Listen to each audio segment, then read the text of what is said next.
Hi, I'm Ramanathan. I'm a cardiologist working at St. Paul's Hospital in Vancouver and also affiliated with the University of British Columbia.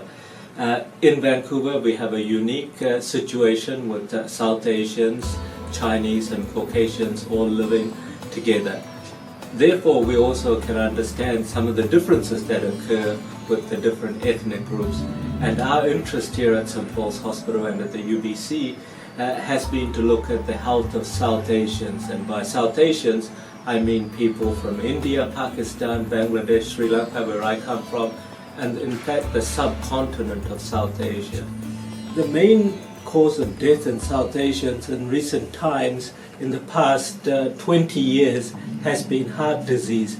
I think this is a testament that we have been able to improve treatment in terms of childhood mortality, so the number of young children dying is not as high as what it was, and also we've become better at treating infections, and as a result people are living longer.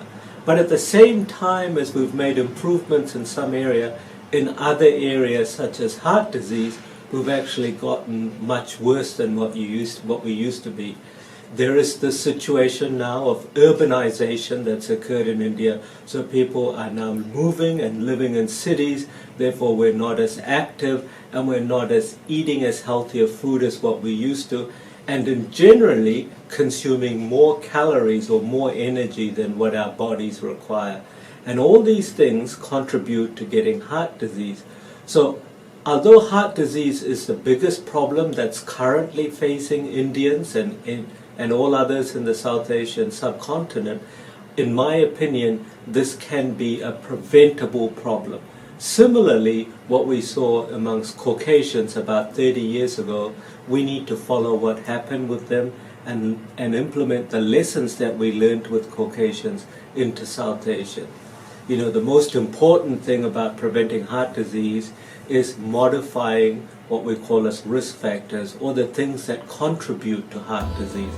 These being cigarette smoking, treating your diabetes, treating cholesterol problems, treating your blood pressure, and generally eating a healthy diet which consists mostly of fresh fruit and vegetables, and trying to eliminate as much animal products as possible. I think if we look at all these things, heart disease is preventable. So what would be two things that I would say, two or three things that I could say to people? If you're smoking, stop smoking. The second thing I would say is that exercise regularly. By exercise, you don't need to go and run and buy expensive equipment. You just need to walk for 20 to 30 minutes, 3 to 5 times a day, and maintain that. You know, if it's cold, if it's snowing, then go to a mall or something like that and walk. And the third thing that we can do is in fact concentrate on eating fresh fruit and vegetables. And the last thing that I would add is really being spiritually in touch with what we are and where we've come from. All that is also helpful. And trying to maintain the family unity that our forefathers built the foundation of the great empires that we were part of. I think we still need to maintain that, and that will also be something that will help us in the long run.